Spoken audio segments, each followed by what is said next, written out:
Everyone, আসসালামু আলাইকুম। পেটুস রেসিপিতে সবাইকে স্বাগতম। আজ আমি আপনাদের তৈরি করে দেখাবো ফিন্নির রেসিপি। আশা করি আমার আজকের এই রেসিপিটা আপনার কাছে অনেক ভালো লাগবে। খুব কম সময় অল্প উপকরণে কিভাবে আপনারা এই মজাদার ফিন্নির রেসিপিটি তৈরি করতে পারবেন, সেই রেসিপিটা আপনার সাথে আজকে আমি শেয়ার করব। আশা করি আপনাদের কাছে অনেক ভালো লাগবে আজকের এই রেসিপিটি।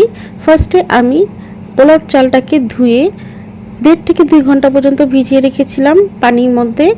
এরপর আমি এটাকে ব্লেন্ডারে ব্লেন্ড করে নিচ্ছি। এখানে আমি 1 মুঠ পোলার চাল নিয়েছি, সামান্য পরিমাণ পানি দিয়ে আমি এটা ব্লেন্ডার করে নিয়েছি।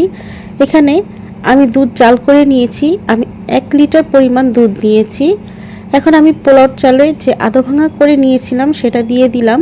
এখানে দারচিনি দিয়েছি 3টি এবং এলাচ দিয়েছি 3টি এই দুধের মিশ্রণের মধ্যে।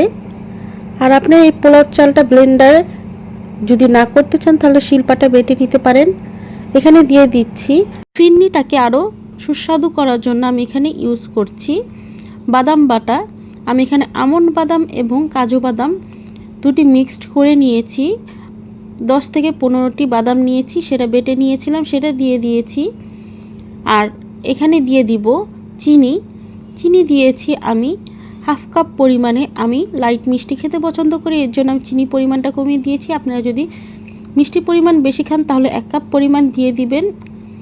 ভালো মতো করে মিক্সড করে নিতে হবে। আর চালটা যখন ফুটবে, যখন দানাদার হয়ে আসবে তখন চিনিটা দিবেন, না হলে এর আগে যদি দেন তাহলে চালটা ফুটবে না আর ফিন্নিটা খেতে বেশি মজা লাগবে না, পানি ছেড়ে দেবে, ক্রিমি টেক্সচার আসবে না।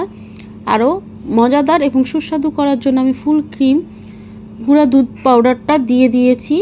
এখানে হাফ কাপ পরিমাণে দিয়ে দিতে হবে করে ফিন্নির টেক্সচারটা যেমন সুন্দর আসবে, খেতেও ভালো লাগবে, ক্রিমি একটি ভাব আসবে। বিয়ে বাড়িতে লাস্টের দিকেই তারা এই ফুল ক্রিম যেটা গুঁড়া দুধ সেটা ইউজ করে ভালো মতো করে মিক্সড করে নিতে হবে। যখন ঘন হয়ে আসবে আমি একটি পাত্রে তুলে সার্ভ করব। আমি বিয়েবাড়ি স্টাইলেই ছোট ছোট পাত্রে সার্ভ করেছি বাটিগুলোতে। দেখতে যেমন লোভনীয় হয়েছিল, খেতেও বেশ মজার হয়েছিল। আর উপরে আমি বাদাম দিয়ে ডেকোরেশন করছি এবং কিশমিশ দিয়ে। বাসায় অবশ্যই ট্রাই করে দেখবেন, ইনশাল্লাহ আপনার কাছে অনেক ভালো লাগবে।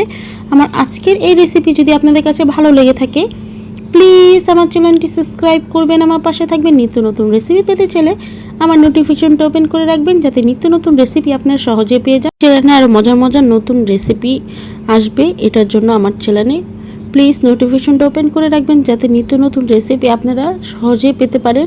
এর জন্য আপনাদের বলছি আমার ইউটিউব চ্যানেল এবং ফেসবুক চ্যানেলে অবশ্যই সাবস্ক্রাইব করবেন, আমার পাশে থাকবেন।